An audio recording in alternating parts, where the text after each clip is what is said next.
It's cold. It is only going to be colder. I'm in Vandalia, Illinois, is it? Missouri, Wisconsin. I'm in Vandalia something, because I forgot. Vandalia, Illinois. I've got 329 miles to go to the consignee to my delivery on Monday. This is Friday the 12th. So I got all kinds of time. I'm going to roll 30 miles from there, and tomorrow for Saturday, and overnight at a Pilot. And then at some point, I'm going to do the 30 miles over to the consignee, because they're not open on weekends. That way Monday I'll be set up for the delivery. Cold. It's going to be 10 below when I offload. Let me show you a picture real quick.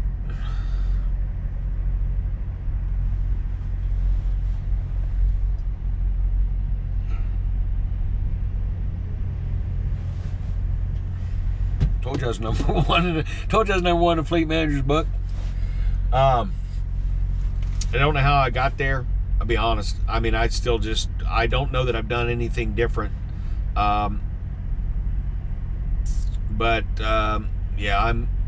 I'm up by a point and change on everybody else. Idle percent still coming down. Outer route it's not at the bottom, but it's down there, and the miles per gallon is still the highest on the board. I'm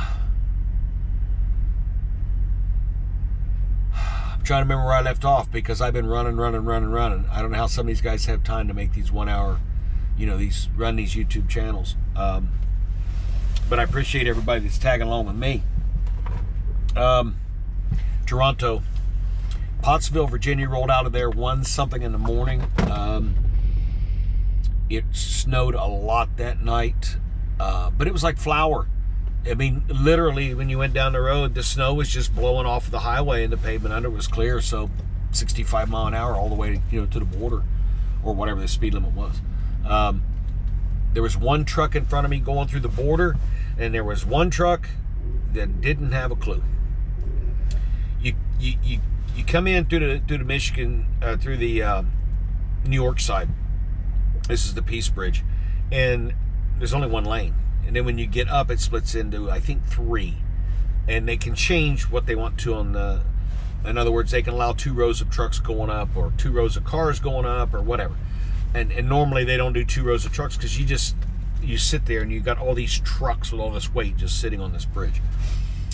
And as the truck rolls in front of me, and he's like, what in the world's that truck over there doing? Well, you go in and you make a whole 90-degree turn, and then you come over to where the trucks get checked in. Well, this guy's over here. The semi's over here in the one clearly marked cars. And it isn't just cars. It has cars in English, and it has cars in French, and a picture of a car. And in the truck side, it says, I think, camions, trucks, and a picture of a truck. And he got himself over there in the car lane, and, well, he's stuck. Can't get from there to here. So they had to bring a Canadian truck security guy, came in front of me. Then he went out, and he came into the gate, got the guy with his truck, brought him back over to the U.S., coming inside and back through and into the Canadian. I'm like, geez, in the Canadian side. If I didn't mention, I started at 1-something in the morning, rolled in there at 7. An hour and 45 minutes, I was rolling. And that is everything. I had to wait about 30 minutes for my assignment, which kind of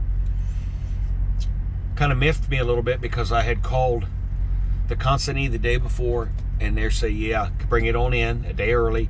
And I notified Maverick, my fleet manager, so he could get me a deadhead. And then when I send it in, I get a message, we're working on your next load. Well, that is what I was trying to avoid, because I knew my hours. I knew what it took me from Toronto to Carleton, which I had a feeling is where I was going, and that's where I ended up. But it all worked out. I didn't fret about it, because I can't make it.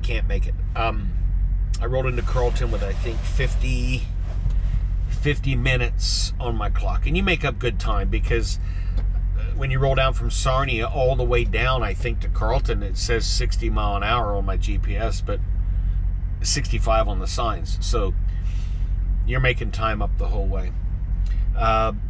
Rolled down there, and I don't have a load, which didn't upset me because I was out of hours anyway. But I really didn't want to get a load the next morning, fiddle-faddle around, and finally get out of there and get rolling. Ended up fiddle-faddling around anyhow. I got my load assignment and said it was supposed to be done. So I rolled over there, and boy, it was done.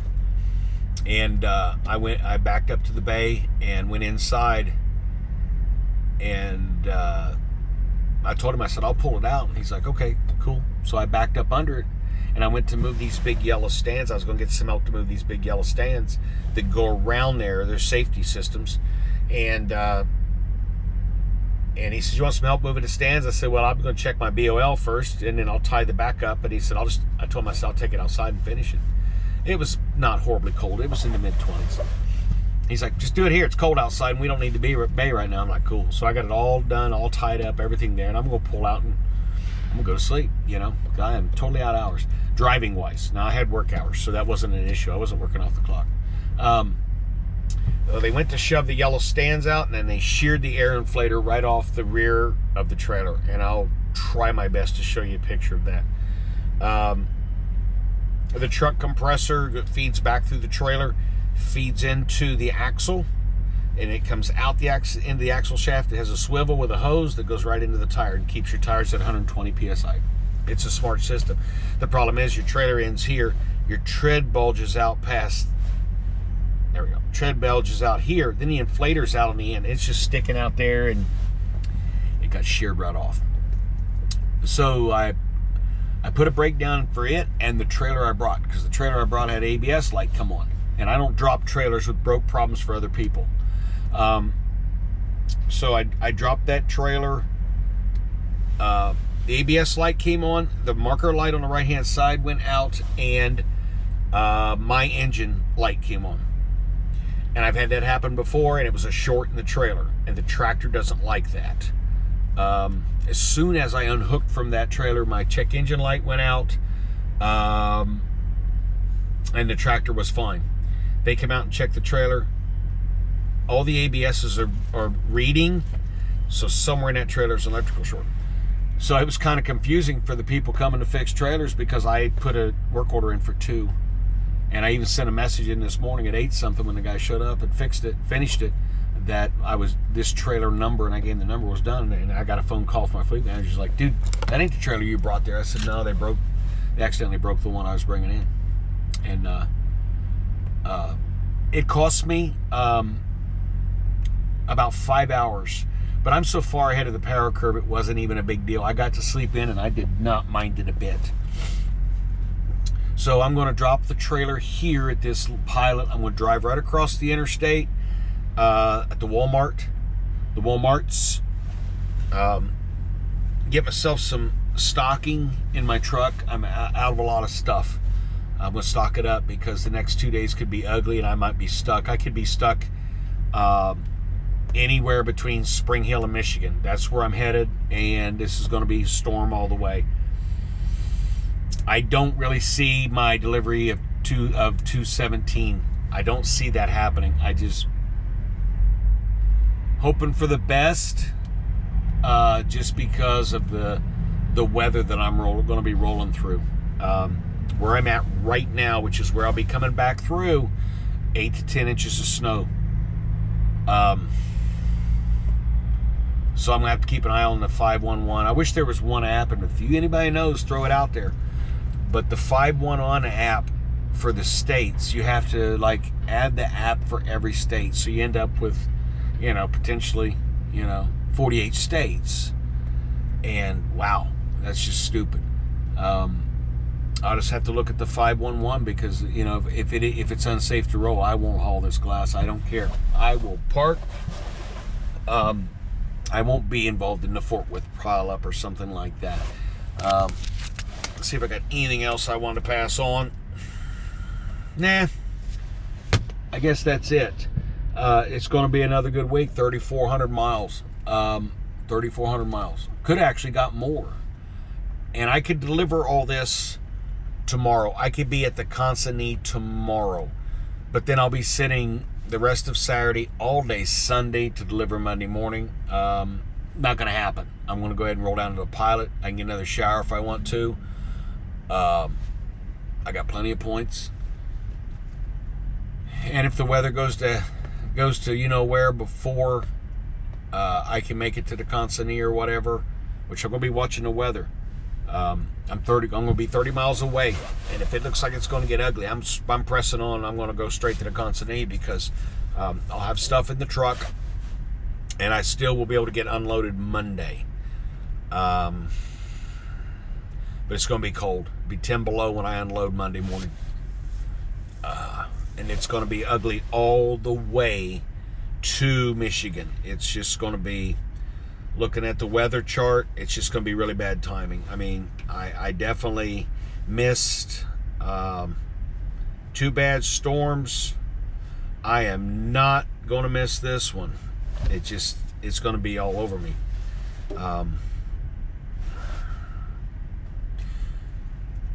But I don't care about the glass as far as forcing myself to think I have to get that there yesterday. Maverick does not have a problem with you stopping if it's unsafe. You just call them.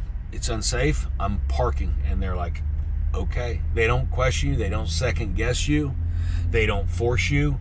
They don't, hang up the phone and talk. Well, they may hang up the phone and talk behind your back. But I can tell you right now, and I've seen it happen before. Maverick happened to me when I had that bobtail. I said, I can't go anywhere. I cannot move. Right now they got the road closures are for bobtails, lightweight vehicles, and empty tractor trailers. So even if I went over there and got my trailer because I was deadheading with an empty trailer, I couldn't roll with it. So it didn't even do any good to sit. That's all I got. We're rocking, we're rolling. It's been a good couple weeks. Probably I could point my finger to being in Connecticut. That load in Connecticut was probably the worst. But right now it's rocking and it's working good, as you can see. Somehow I'm on top.